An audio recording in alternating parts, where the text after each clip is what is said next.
Hey, you're listening to your song South End. Music here behind me right now is Truckstop Honeymoon. Katie and Mike West from Truckstop Honeymoon, everybody. Well, things are bad now, but let me tell you, they were never any better. That's what my neighbor Doreen used to tell me every time I met her. Standing outside her front door, waiting for a kid to go by that she could ask for a pack of cigarettes and a loaf of white bread from the store. And she'd give him 3 quid if the kid'd get what she'd ask for. She'd say things are bad now, but let me tell you, they were never any better. That's how she'd start, and she'd go on if I let her. She'd say hard men were just as hard back then. They didn't have guns, but you wouldn't cross one of them, and if you did, you'd regret it. She'd say things are bad now, but back then they weren't any better. Now we're crying, despairing of our kind. People are unpredictable and cruel, and we're scared to even send our kids to school. And I'm the optimist, and all I can think to say is things are bad now, but let me tell you, they were never any better.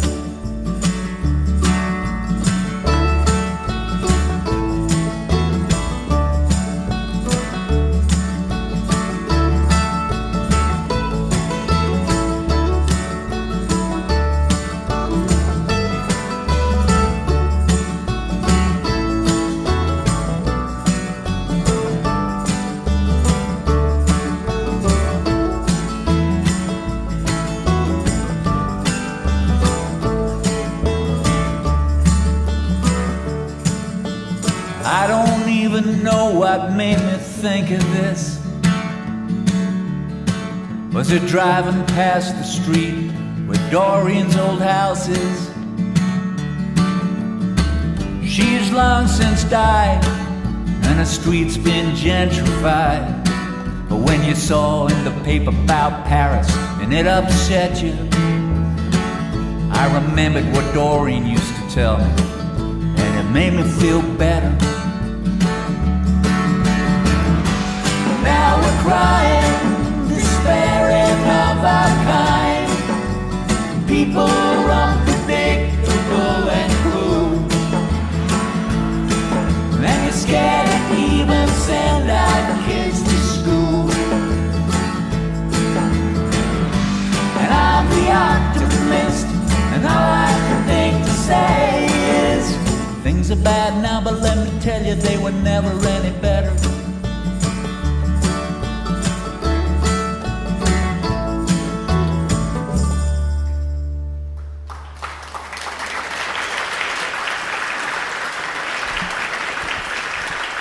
We're going to re-deliver our mail today. A little bit of our mail sent in from all sorts of folks just like yourself who are kind enough to take the time to listen to this little thing we do here each week. Kristen Moody, Baker, Florida.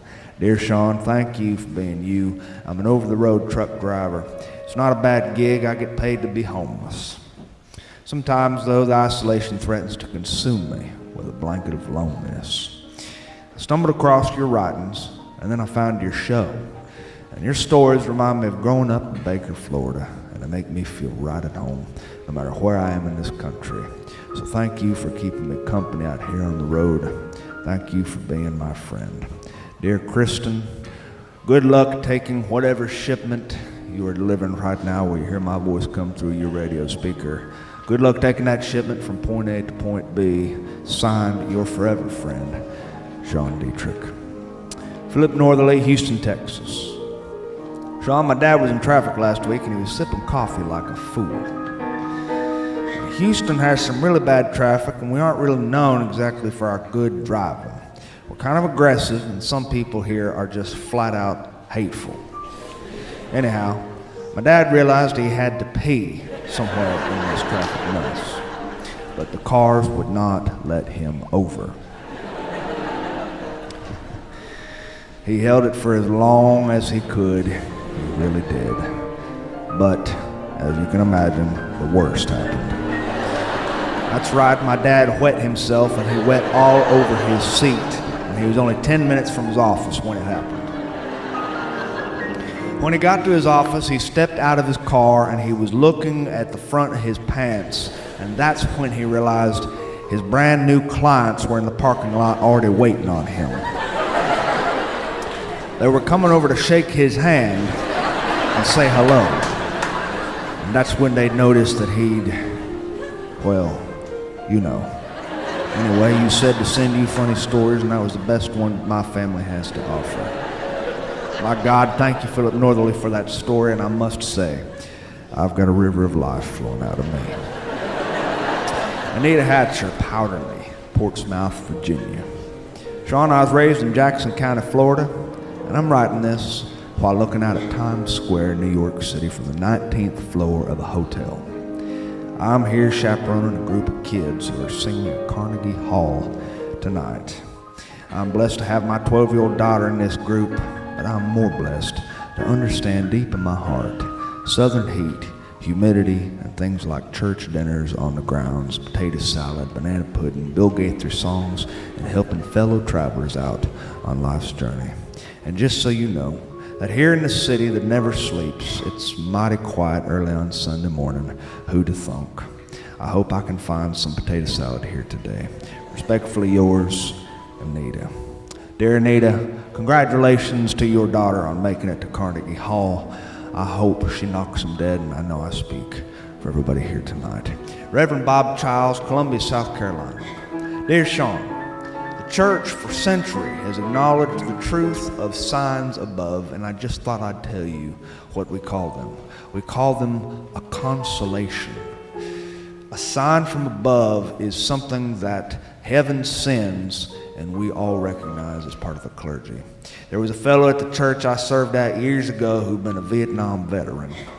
He'd been exposed to Agent Orange so that his lungs were badly damaged, and he was tethered to oxygen. He and his wife lived in a modest home, and they had all sorts of dragonflies all around the house. Dragonfly pictures, dragonfly statues, dragonfly cross stitches and stained glass catchers, and so on and so forth. Anyway, he died, and we had his funeral.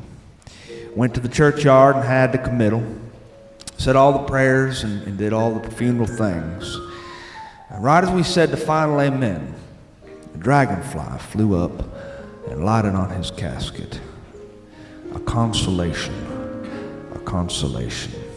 Chad Grinmore, Iola, Kansas. Hi, Sean. My mother has Alzheimer's, and it is the nursing home where she is in Missouri, where I first heard you. And I just wanted to say thank you for your stories. They're a lot of fun to listen to with my mother. And I just also want to say that if anybody has parents out there who still have their right mind and aren't affected by this terrible disease, savor the time you have left for them. Enjoy every minute of it. That's all. I just miss my mother sometimes and felt like telling you about it. Dear Chad, thank you for telling me about that. Mary Dockington, Seattle, Washington. I took my son fishing on a camping trip a few weeks ago. And he caught a tiny little trout, and I got myself real excited about it because he's a child, and this was one of his first catches. It was a fish, though, that was very small, and I wouldn't have normally thrown such a fuss about it, but when I saw how excited he was getting about it, I decided to go ahead and keep it anyway, even though it was small, and fry it up for him. I fried it in a skillet for dinner, and I ended up being the only one who ate that tiny thing. Problem was, it was such a small little fish, the pin bones inside it that are impossible to remove got lodged in my throat, and I could feel it when it happened. They were inside my esophagus, poking me and causing me great discomfort. And well, to make a long story short, we ended up in the emergency room. The doctor had to dislodge bones from my throat, and I don't even want to describe the procedure on how that went. My son found me lying in the bed and said, I really wanted to throw that fish back the whole time. but you were just so excited about it, I just figured I had to keep him to make you happy. Dear son, thanks for telling me. Millie Ann Darnmouth, Burlington, Iowa. My cousin is in Ireland this month. She listens to your show, and she's the one who tuned me into it. Just wanted to thank her for helping me. She's helped me find myself. I'm being serious. She's been a real inspiration to me in learning how to just live my life and not worry about what other people think about me, which is not as easy as it seems. She's become my best friend over these past few years after my husband left me. I wish I could have gone to Ireland with her, but work calls. Maybe next time. Love to Carol from Millie Ann. Enjoy your trip to Ireland. Billy Drake, Cedar Rapids, Michigan. John, I just wanted to tell you, through you, let me start that over. Sean, I just wanted to tell my son congratulations on all he's done with his education. He's a smart kid, and he is so much older than his years. Sometimes I look at him and I feel so much pride, I can't even hold it in without crying. But men aren't supposed to cry, at least men of my generation, that is. So I'm writing Sean Dietrich. Sean, if you read this on the air, please make sure he hears it. His name is Aiken. Dear Aiken, this is Sean Dietrich, and I hope you know how proud your daddy is of you, and I also hope you tell him that it's okay for a grown man to cry. Be a proud son, Mr. Aiken. Be a proud son for all you've accomplished, and be a proud son for having such a proud father. Love from your friend, Sean Dietrich. And that's letters from our listeners. We're going to have another tune from Truckstop Honey, everybody. Truckstop Honey.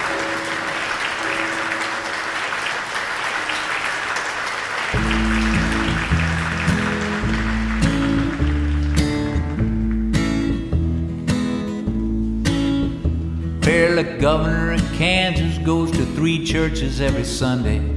He got a lot of work to do on his show. While you and I just sit on our top porch step looking at our yard, watching weeds take over it all.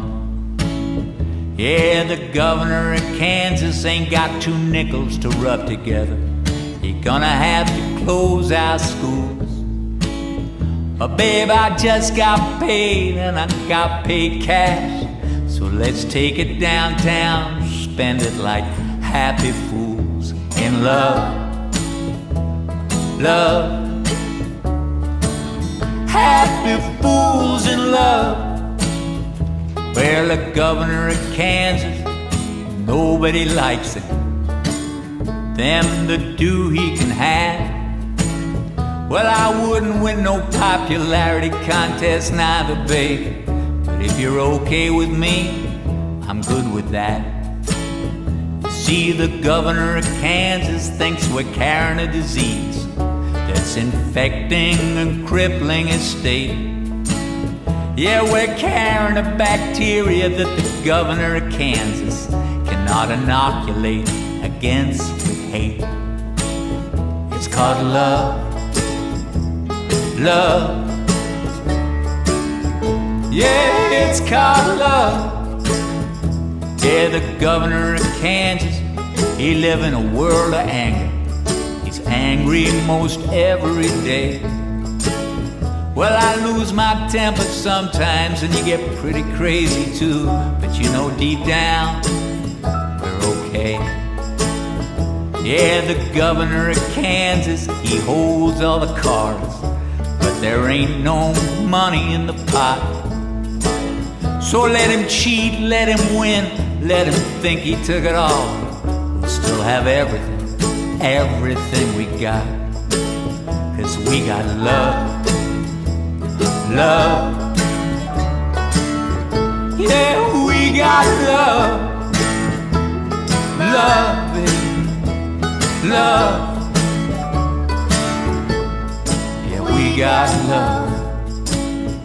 Yeah, the governor of Kansas thinks we're carrying a disease that's infecting and crippling his state. Yeah, we're carrying a bacteria that the governor of Kansas cannot inoculate against with hate.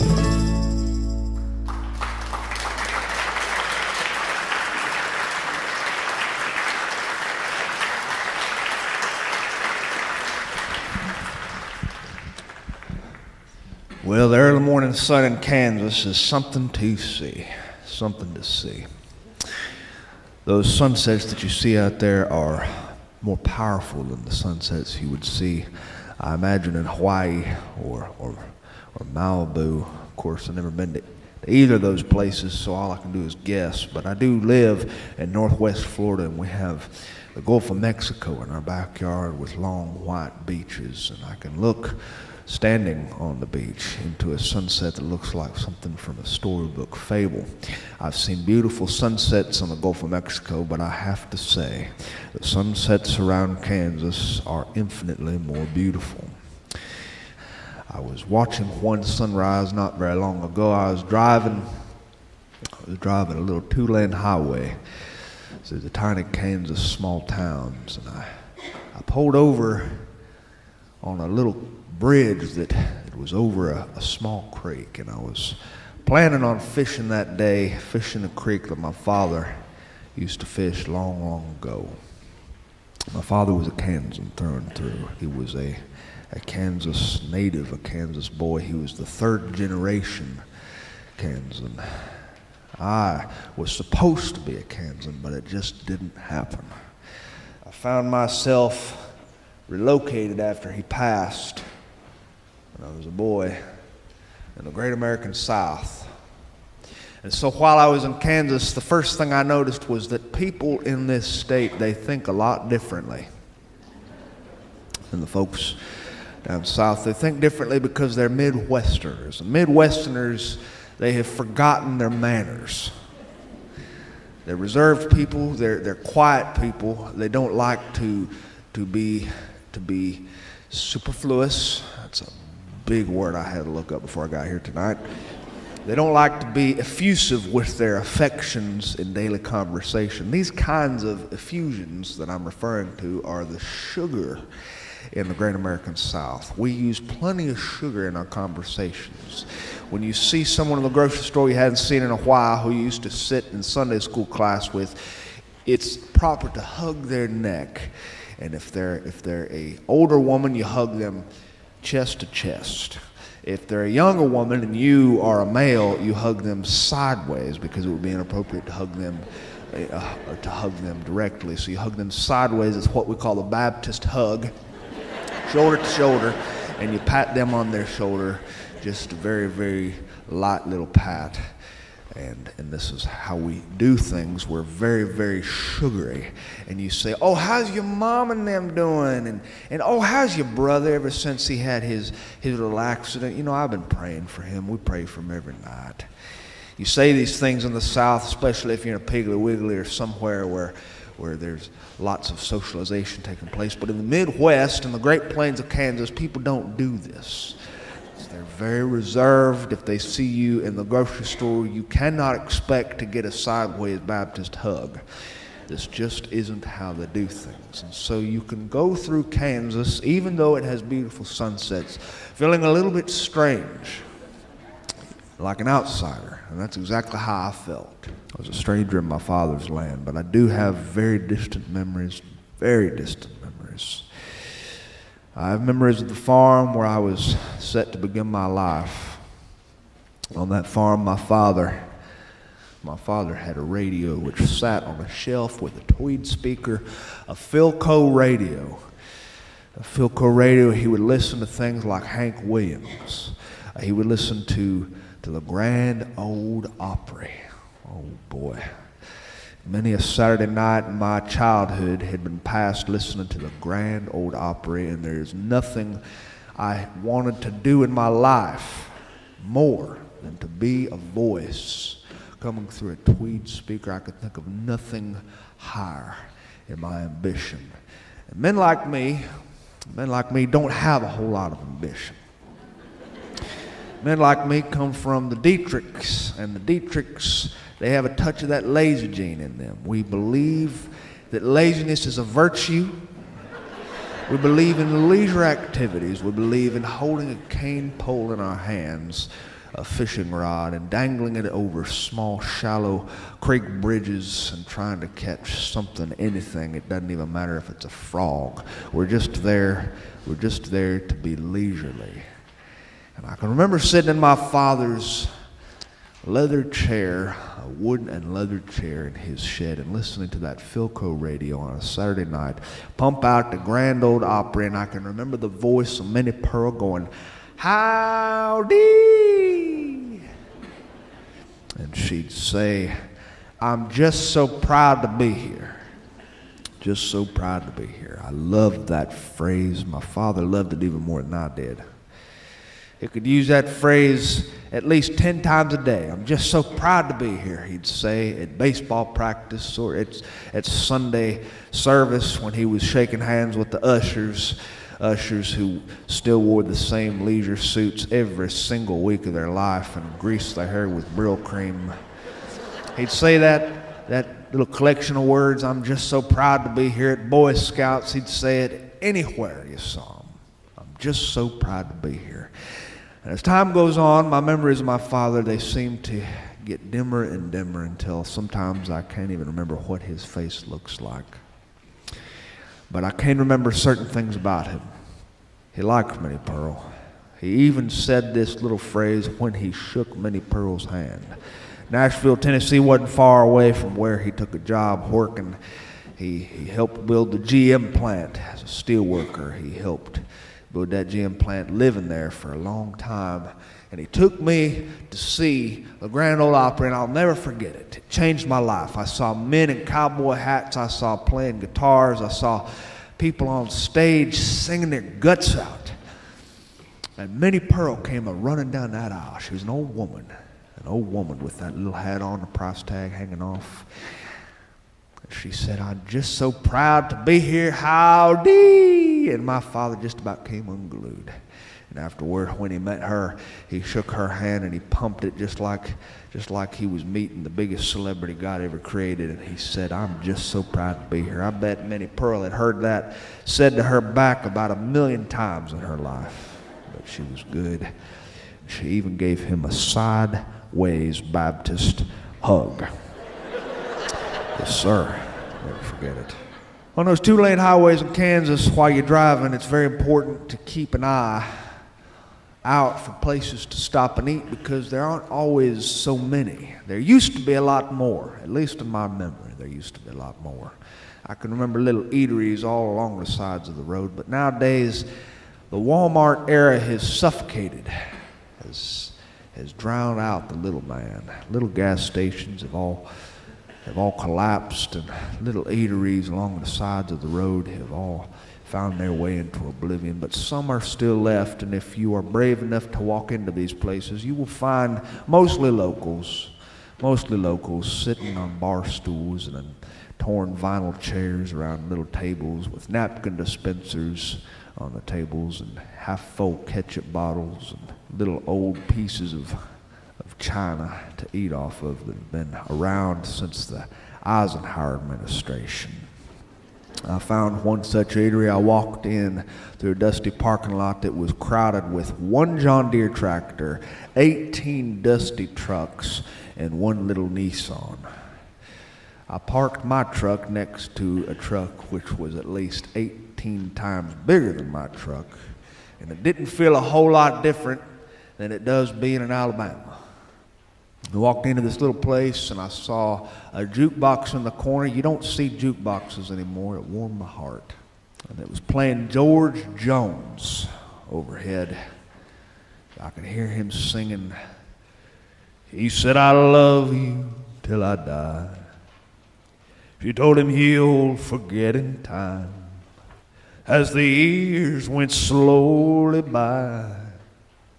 She still preyed upon his mind.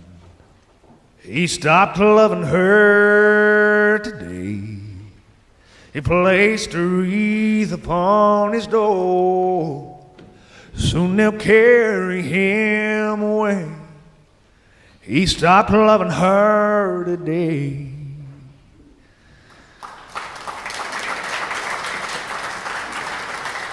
Oh, thank God places like this still exist, little joints off the side of the road. I saw old men sitting at the bar on these vinyl stools.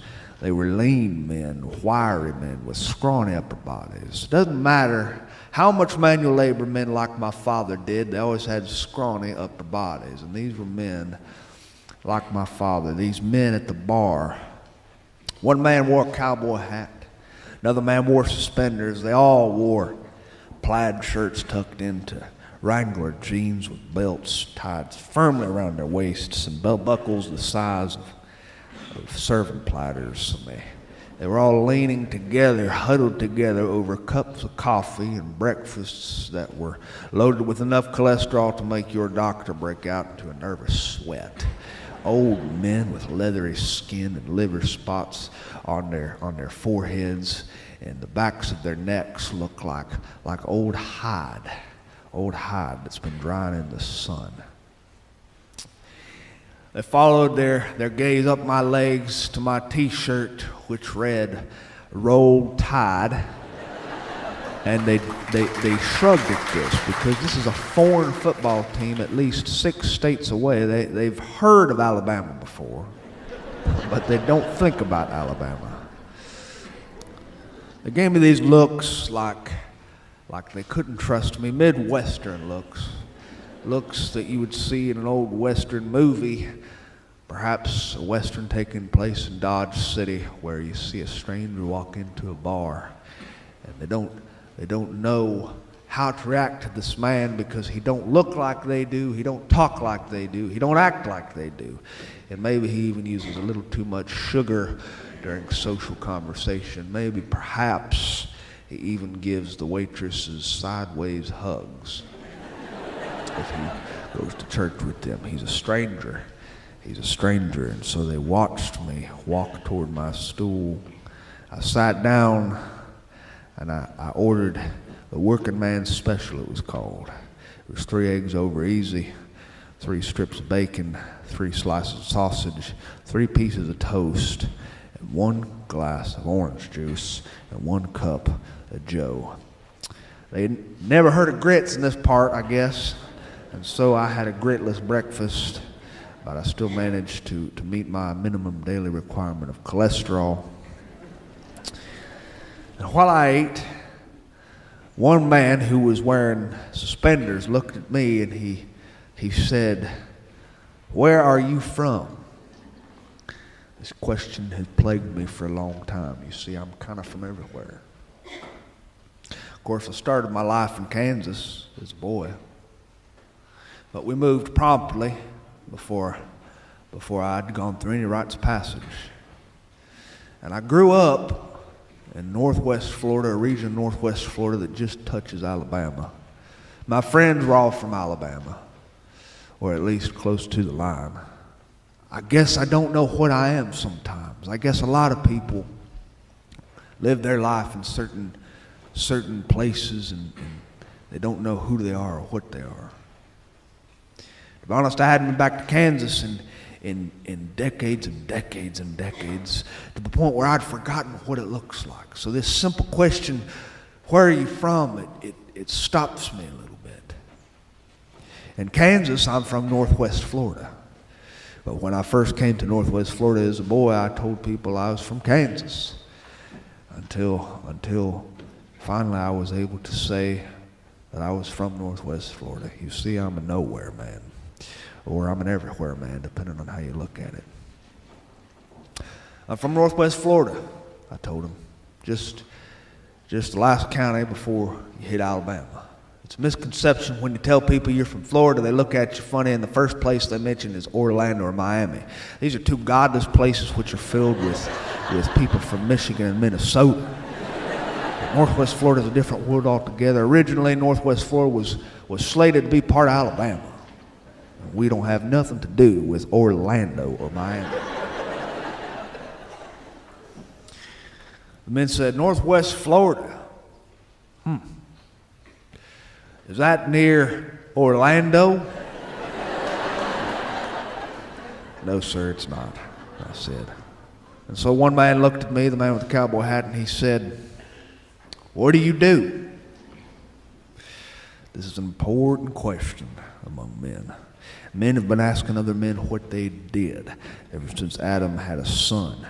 Even though they didn't do anything back in Adam's day, those were the original lazy people. They just kind of sat around all naked. They didn't bother putting on clothes. Men have an innate desire to ask what the other man does. This is a way of figuring out who you're talking to. Who you're talking to. Are you talking to a man with calluses on his hands?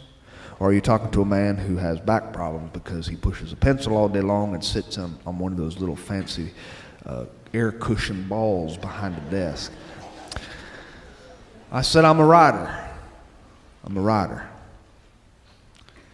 Boy, this caused a stir among the old men. They all looked around at each other and they made faces.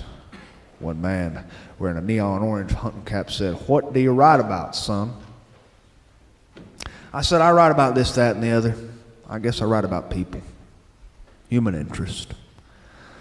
This caused a stir among the men. They got a better look at my face. One man wearing suspenders said, "Well, then maybe you'd like to write my Bigfoot story."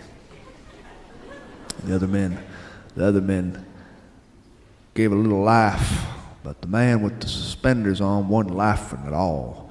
He was looking at me with a dead serious face. He said, "I'm serious. I saw Bigfoot. Yes, sir, I saw Bigfoot." He leaned forward and he took a sip of his coffee, and he told me about a day when he was hunting in the woods just around Emporia, Kansas. And he was carrying his rifle and looking for something to shoot, and he heard a rustle in the bushes. He said, when it was far enough gone, I stood up on my legs and I ran home. I ran home as fast as I could until my legs hurt and my lungs burned. And I found my daddy, and he was sitting on the porch, and I said, "Daddy, I just seen something." He said, "Back in those days, we didn't have a name for it. Didn't call it Bigfoot." And my daddy said, "Son, you listen to me." He said, "I don't want you telling a single soul what you just told me." He said, "Because I won't have people in town thinking I raised an idiot." The men at the bar laughed when he said that, and they looked at him almost like he was a little bit of a village idiot.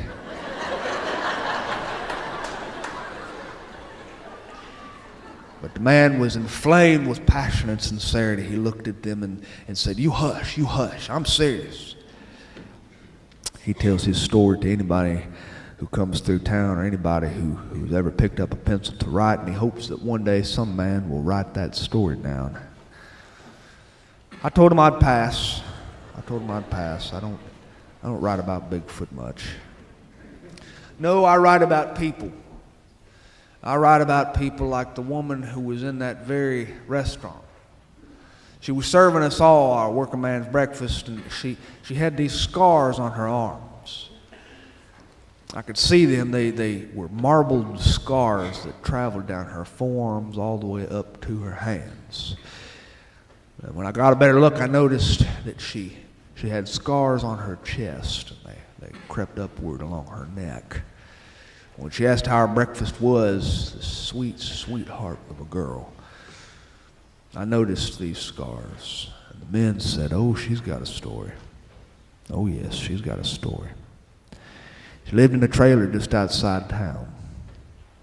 She dropped out of high school when she had her kids. She was wanting to get married to this boy, but he just left her. And so she found herself as a 20-something-year-old raising kids in this trailer and working really hard to do it. And one day she got home. She found her mobile home was on fire. She darted inside with disregard to her own personal life. And she saved her 2 children, but it burnt her bad. Burnt her real bad. Oh, she's exceptional, though.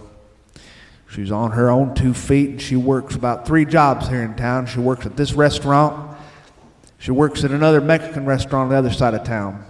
She used to be a custodian at a church, and she even mows a few lawns for local people. She push mows. She's a strong girl. She's out there mowing their lawn and trimming their hedges, doing yard work, anything she can to turn a dime. One old man leaned forward, the one with the cowboy hat on. He said, "Yeah, she's earning money because she's going to school.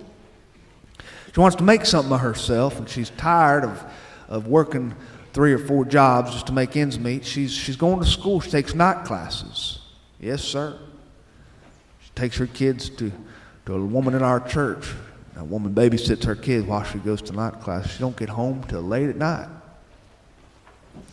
She's a real dedicated, driven woman. Yes, sir. Dedicated, driven woman.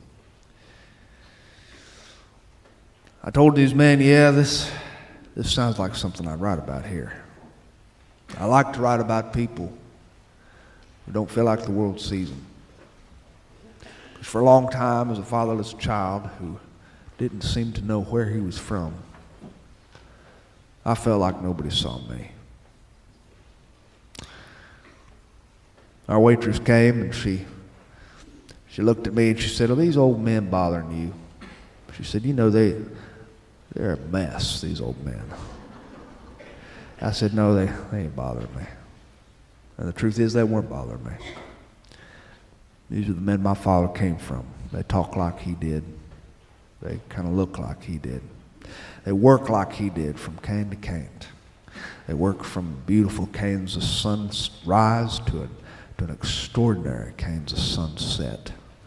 And then they go to bed and they do it all over again. Occasionally they'll go fishing on shallow creek bridges. Don't matter if they catch anything. I paid my tab, and these men, while I reached into my wallet to pay, they were grinning at that waitress. They wanted to tell her perhaps I would even write about her, but they wouldn't because I told them not to. She said, "What are y'all grinning about?" And they said, we ain't grinning about nothing, honey. We just telling this man how beautiful you are." And she said, "I ain't beautiful. I ain't beautiful." And she blushed a little bit. And I got into my truck and I kept driving along those 2-lane highways. I drove along and I thought about men who told stories about Bigfoot, wore suspenders, men who sit at small country restaurants listening to George Jones, wearing cowboy hats. And I pulled over at this shallow creek bridge. And I walked to the railing and I looked over at the brown creek water. I fished there once when I was maybe 6 or 7. That creek water was just a memory in my childhood brain. But I saw it and I could hear it and it took me back. It took me back. I've grown up a lot. I've found myself. A man finds himself despite his circumstances. You will find yourself one day. You just have to give it time. You won't find yourself where you think you're going to find yourself, though. You might find yourself somewhere else on the map. You might find yourself in a place where when you see folks in the grocery store, they'll give you sideways hugs, even though they're not part of your family. You find a new family. You find new cousins and new aunts and new uncles. And these people embrace you and they make you one of their own. That's what happened to me. While I wandered along the great Kansas plains and the Flint Hills, I wondered exactly what I was and who I was, and where I come from and who I come from, and why I'm here. No matter how old a man gets, he wants to know why he's here. To tell you the truth, I don't know. I don't know. I'm still figuring it out. But I know something with absolute sincerity and absolute surety and certainty. I'm proud to be here. I'm proud to be here.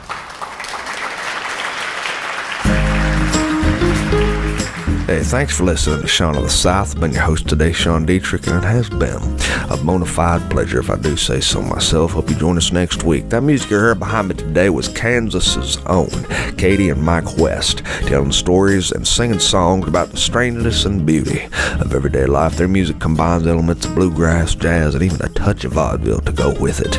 In the 11 years since their courthouse wedding, Truckstop Honeymoon has released, get ready for this, 8 CDs and 1 full-length documentary film on Baton Rouge label of Squirrel Records. These guys perform at international folk festivals, rock clubs, neighborhood bars, house concerts, and hay barns everywhere from Nebraska to Tasmania.